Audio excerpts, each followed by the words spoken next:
Naniniwala ang COMELEC na ang kasong isinampa sa dating chairman na si Andres Bautista sa Estados Unidos ay makatutulong para patunayan sa Korte Suprema na tama ang kanilang desisyon na suspindihin ang kumpanyang Smartmatic sa bidding para sa 2025 midterm elections. May report si Luisa Erispe. Kinumpirma na ng Commission on Elections na nasampahan na ng kasong kriminal sa Estados Unidos ang dating pinuno ng komisyon na si Andres Bautista. Sabi ng COMELEC, napag-alaman kasi ng US Department of Justice na may suhulan sa bidding noong 2016 elections sa Pilipinas para sa mga karagdagang vote counting machines. Several weeks ago, nandito ang mga representante ng US DOJ kasama ang representante ng Homeland Security. Sinabi nila na i-file na nila yung mismong kaso sa isang court sa US. Batay sa kaso, hindi partikular na binanggit kung anong kumpanya ang nanuhol kay Bautista. Pero para sa COMELEC, sapat ang kaso para patunayan sa Korte Suprema na tama silang suspindihin ang kumpanyang Smartmatic sa mga bidding para sa eleksyon ng Pilipinas dahil sila ang nanalo sa 2016 bidding. Nakasaad kasi sa kaso, ang kumpanyang nanuhol ay siya rin ang nabigyan ng kontrata noong 2016 para sa vote counting machines at transmission service. Sabi ni Garcia, sa isusumiti nilang apela sa SC, isasama na nila ang mga ebidensya at mga dokumentong ito sa Korte Suprema. When we issue the resolution on the disqualification of the company, hindi po yun basta lang hinulaan lang namin. May basis po kami. Yun po yung basis namin. And so, ngayon lumabas po yung case. We will definitely include that in the event that we'll be filing the motion for reconsideration. Samantala sa ngayon, isa sa tanong ng publiko, nasaan na nga ba si Bautista? Sabi ng COMELEC, may impormasyon silang nasa US pa ang dating hepe ng komisyon. Nang tanungin naman kung may arrest warrant na nga ba ito sa korte ng US, sabi lang ni Garcia, You don't need an arrest warrant if the person is already in custody.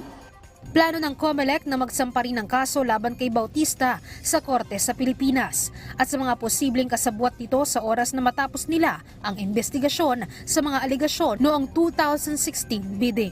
Luisa Erispe para sa Pambansang TV sa Bagong Pilipinas. Iniimbestigahan na ng mga ahensya ng gobyerno ang nasa likod nito ng deepfake video o boses ni Pangulong Ferdinand R. Marcos Jr. na nag-uutos umano sa militar na lumaban sa ibang bansa hinggil sa issue ng West Philippine Sea. Si Luisa Erispe sa detalye.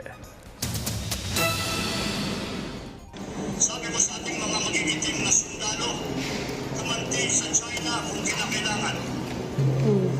Dapat na tayong pumalag at gamitin ang ating pwersa para matigil na itong mga pangpupuli. Ito ang kumakalat na video na ipinakita ng Department of Information and Communication Technology.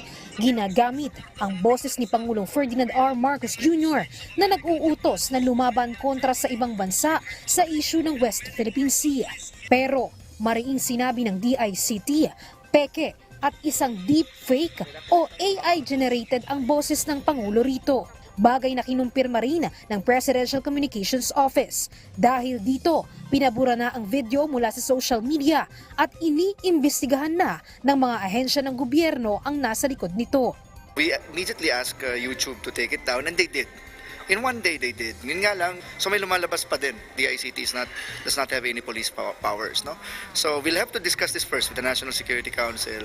Sabi ng DICT, hindi dapat baliwalain ang kumakalat na video dahil ito ang unang beses na ginamit ang boses ng Pangulo para magpakalat ng peking pulisiya at seguridad ng bansa ang nakataya rito. Kung sakaling matunto nila ang mga nasa likod nito, posibleng kasuhan nila ito ng paglabag sa cybercrime law. We don't have any leads yet. It would be more appropriate for us to forward this to the National Bureau of Investigation and the Cybercrime Investigation Coordinating Center. Whether or not there are other laws or crimes committed, we'll leave that to the prosecution, to the DOJ.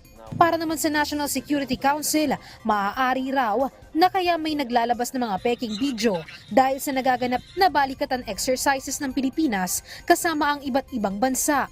Paglilinaw ng NSC, bahagi ang balikatan exercises ng kasunduan sa ating mga kaalyadong bansa. Whatever administration is there in Malacanang, lagi po natin ginagawa yan. So this is not a prelude to war, this is just a preparation of both countries for whatever threat there may be in accordance with the Mutual Defense Treaty.